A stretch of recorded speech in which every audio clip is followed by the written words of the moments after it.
औज़ुबिल्लाहिमिनश्शैतानिर्रजीम बिस्मिल्लाहिर्रहमानिर्रहीम अल्लाहुम्मा अफ़्तह अलैना हिकमतका वंशुर अलैना रहमतका या ज़ल जलाली वल इकराम। अस्सलाम वालेकुम students.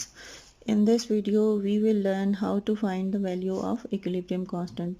In previous videos we learn about the values, we learn about the formulas and units of equilibrium constant and about the reversible reactions, what is reverse reaction and what is forward reaction. In this video specifically we will find the value, we will learn how to find the value of equilibrium constant.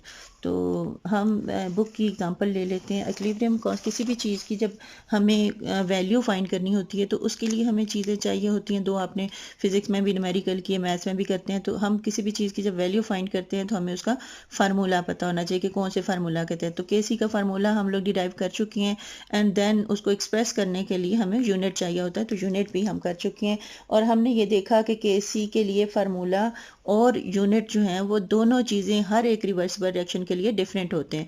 क्यों different होते हैं? क्योंकि आपने देखा कि reaction जब होता है रिवर्सिबल रिएक्शन तो उसमें रिएक्टेंट्स और प्रोडक्ट्स जो हैं वो डिफरेंट होते हैं, डिफरेंट नंबर होते हैं। किसी में एक प्रोडक्ट होता है, किसी में दो प्रोडक्ट बन रहे होते हैं, किसी में तीन बन रहे होते हैं। इसी तरह रिएक्टेंट्स भी किसी में एक ही होता है, किसी में दो या किसी में तीन, फिर उनके नंबर ऑफ मोल्स भी डिफरेंट होते हैं। तो इसलिए उनका यूनिट और उनका फार्मूला जो है डिफरेंट होता है। बट हम के सी की को डिफाइन कैसे करते हैं? के सी जो है, के सी आपको पता है ये क्या है? इक्विलिब्रियम कांस्टेंट को हम रिप्रेजेंट करते हैं के सी से। तो के सी क्या होता है? ये रेशो होती है। किसकी रेशो होती है? The product of concentration of the products and the product of the concentration of the reactants, इन दोनों की रेशो होती है। तो हर रिएक्शन के लिए डिफरेंट होगा। तो हम एग्जांपल लेके हम देखते हैं कि हमने इसकी वैल्यू जो है यानी इक्विलिब्रियम कांस्टेंट की वैल्यू जो है वो कैसे फाइंड आउट करते हैं। तो हम बुक की एग्जांपल ले लेते हैं ताकि आपको अच्छी तरह समझ आए। तो फर्स्ट जो बुक में एग्जांपल दी हुई है वो है हमारे पास H2 + I2, ये 2HI ये बनाता है। अब हमने इसके लिए इक्विलिब्रियम कांस्टेंट का एक्सप्रेशन लिखना है कि इसका फार्मूला क्या होगा। हर एक के लिए मैंने आपको बताया डिफरेंट होता है। तो ये रेशो होती है जिसमें जो है न्यूमरेटर जो है प्रोडक्ट की कंसंट्रेशन होती है, डिनोमिनेटर में हम क्या लिखते हैं? रिएक्टेंट की कंसंट्रेशन। तो पहले न्यूमरेटर को हम लिख लेते हैं, क्या है? Product HI। तो HI है, इसको हमने कंसंट्रेशन लेनी है इसलिए हमने इसको ब्रैकेट में लिख लिया। और जो इसका कोएफिशिएंट है पीछे नंबर ऑफ मोल्स हैं वो हमने इसकी पावर में लिख लिए। अब डिनोमिनेटर की बारी आती है। तो डिनोमिनेटर में 2 आएंगे क्योंकि रिएक्टेंट्स 2 हैं। तो एक है H2 और दूसरा क्या है? I2। अब इनके कोएफिशिएंट जो है 1 है तो इसलिए यहाँ पर इनकी पावर जो है वो 1 ही होगी, यानी हम नहीं लिखते पावर इसकी। अब हमें अगर इन तीनों की वैल्यूज़ पता होंगी तो उनको हम कैलकुलेट करके केसी की वैल्यू जो है वो निकाल लेते हैं। अब हमें देखते हैं कि हमें एग्जांपल में गिवन वैल्यूज़ क्या हैं। आप इसको पढ़ते जाएं। आपकी बुक में क्या दिया हुआ है जी?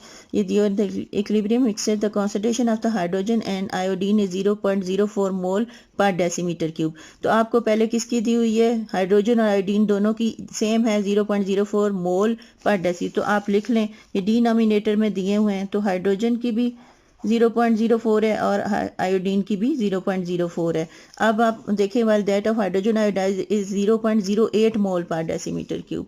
तो तीनों की हमें दी हुई है। अब हम लिख लेते हैं। इसके लिए हम केसी की वैल्यू कैसे फाइंड करेंगे? HI की हमें क्या दी हुई है? 0.08 मोल पर डेसीमीटर, ये मोल का MOL लिखते हैं, मोल पर डेसीमीटर क्यूब। और इसको हमने क्या करना है? इसका क्योंकि स्क्वायर है तो इसलिए हम इसका क्या ले लेंगे? स्क्वायर ले लेंगे। अब ये HI की है 0.04 मोल पर डेसीमीटर क्यूब और हमारे पास I2 की भी है 0.04 मोल पर डेसीमीटर क्यूब। अब आप कैलकुलेटर से इसको सॉल्व कर लें। 0.08 का स्क्वायर ले लें। 0.08 का स्क्वायर लेंगे तो क्या आएगा? ये आ जाएगा 0.08 का लें, 8 8 4 64 और 1 2 3 4 4 के बाद पॉइंट लगेगा तो ये 0.0064 आ जाएगी मोल पर डेसीमीटर क्यूब। अब ये स्क्वायर है इसका तो हम 2 दफ़ा लिख लेंगे, मोल पर डेसीमीटर क्यूब। यानी स्क्वायर है तो 2 दफ़ा आएगा, तो मोल पर डेसीमीटर क्यूब, मोल पर डेसीमीटर क्यूब। और ये डिवाइडेड बाय 0.04 को 0.04 से मल्टीप्लाई करें, सेम तरीका है 0.04 को जब हम 0.04 से मल्टीप्लाई करें, 4 4 जार 16, तो 1 2 3 4 4 के बाद पॉइंट लगेगा, तो 0 पॉइंट क्या आ जाएगा 0.0016। तो इसके साथ भी मोल पर डेसीमीटर क्यूब है और उसके साथ भी दोनों का लिखें, मोल पर डेसीमीटर क्यूब और दूसरे का भी मोल पर डेसीमीटर क्यूब। अब जो यूनिट में देखें जो कटता है उसको काटते हैं, ये एक यूनिट इस एक यूनिट के साथ कट गया और दूसरा जो है दूसरे यूनिट के साथ कट गया। इट मीन्स कि यहाँ पर यूनिट जो है इसकी कोई नहीं होगी, नो यूनिट्स। अब यहाँ पर इसका आप कैसे फाइंड आउट करते हैं, पिछली वीडियो मैंने बताया था, नंबर ऑफ मोल देख लें, इधर एक इसका मोल है, एक इसका है 1 और 1 2 और इसके भी 2, तो जब दोनों नंबर ऑफ मोल रिएक्टेंट और प्रोडक्ट साइड पे सेम हो तो यूनिट कोई भी नहीं होती।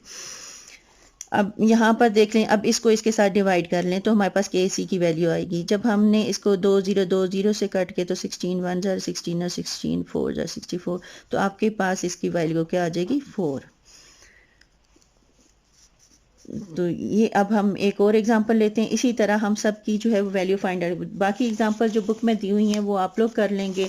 अब आपको एक प्रैक्टिस प्रॉब्लम दी हुई है, हम वो कर लेते हैं। आपको दिया हुआ है जी एन इक्विलिब्रियम मिक्सचर, ये वाला जो मैं एग्जांपल नेक्स्ट दी हुई है ये आप लोग खुद कर लें, बुक में दी हुई है। An equilibrium mixture of N2O2 and NO gases at 1500 K kelvin, ये टेम्परेचर का यूनिट है kelvin, is determined to consist of 6.4 multiply by 10 raise to power mole per decimetre cube of N2। तो आपको क्या गिवन है, पहले given लिख लें, क्या है हमारे पास गिवन, पहले आपको क्या गिवन है इसकी इक्वेशन आपने लिखनी है। यानी आपने क्या क्या N2O2 एंड NO गैसेस है, तो क्या है N2 प्लस O2, आप इसकी लिख लें N2 प्लस O2, ये क्या बना रही हैं NO। अब पहले इसको आपने बैलेंस करना है, तो यहाँ पर क्या 2 लगाएंगे तो ये बैलेंस हो जाएगा। अब हमारे पास बैलेंस इक्वेशन आ गई। नेक्स्ट स्टेप क्या होता है, आपको कंसंट्रेशन लिखनी है, कितनी कितनी दी हुई हैं, आपने N2 की कंसंट्रेशन लिखनी है। N2 की क्या है, ये है जी 6.4 multiply by 10 raise to power minus 3 mole per decimetre cube. O2 की दी हुई है, O2 की कंसंट्रेशन लिखें 1.7 multiply by 10 raise to power minus 3 mole per decimetre cube. And NO की क्या दी हुई है,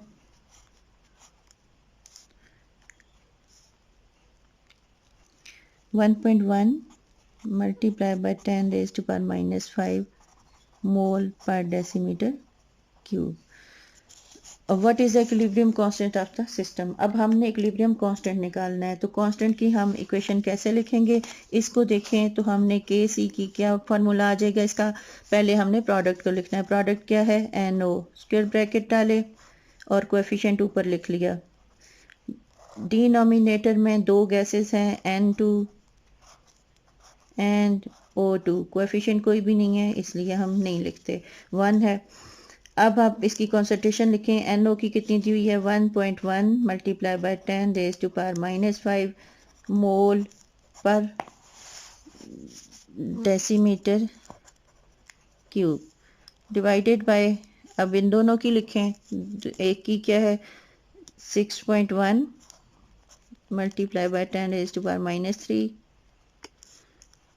मोल पर डेसीमीटर क्यूब, और इसका ऊपर आपने स्क्वायर लेना है क्योंकि ये स्क्वायर है, और इसका आ जाएगा 1. इसका कितना है O2 का 1.7 multiply by 10 raise to power minus 3 mole per decimetre cube. अब देखें यहाँ पर भी मोल पर डेसीमीटर क्यूब का स्क्वायर है और यहाँ पर एक ही है, एक ही है, तो आपकी ये दोनों जो हैं ऊपर वाली इस दोनों के साथ ये कैंसिल हो जाएगा। आपने सिर्फ अब इसकी भी कोई यूनिट नहीं है, अब आप कैलकुलेट कर लें तो आपके पास इनका आंसर आ जाएगा। सॉरी यहाँ पर जो है ये वैल्यू हमने गलत लिखी, ये 6.4 है, तो ये 6.4 आपने लिखना है। अब इसको डिवाइड करके तो इसके साथ आपने इसका आंसर निकाल लेना है। अब जो वैल्यूज़ इसकी यूनिट कैंसिल होगी, अब बाकी को हम नीचे लिख लेंगे। हमारे पास क्या बचा 1.1 multiply by 10 raise to power -5 और इसका स्क्वायर है। और डिनोमिनेटर में हमारे पास 6.4 है और 1.7 है, इन दोनों को मल्टीप्लाई करें तो आपके पास आ जाएगा 10.88। मल्टीप्लाई बाय 10 की पावर्स को आप कर लें, ऐड कर लें, ये -3 और -3 -6 हो जाएंगे। अब हम इसको सॉल्व करते जाएं आगे। 1.1 का स्क्वायर है तो 1.1 का स्क्वायर ले लें तो ये आ जाएगा 1.1 का जब आप स्क्वायर लेंगे ये आ जाएगा 1.21। और मल्टीप्लाई बाय 10 की पावर का स्क्वायर ले लें तो 5 2 ज़ा 10, तो 10 की पावर -10 आ जाएगा। डिवाइडेड बाय आपके पास 10.88 multiply by 10 raise to power -6। अब -6 को ऊपर ले जाएं तो क्या हो जाएगा, +6 हो जाएगा। तो यहाँ पर आप इसको इसके साथ डिवाइड करें तो ये 1.21 को 10.88 से, तो ये आपके पास आ जाएगा 0.111, या हमारे पास आता है 0.11121। हम 5 डिजिट तक लिख लेते हैं। मल्टीप्लाई बाय 10, अब 10 की पावर कितनी आ जाएगी, -10 + 6 तो -4 हो जाएगी।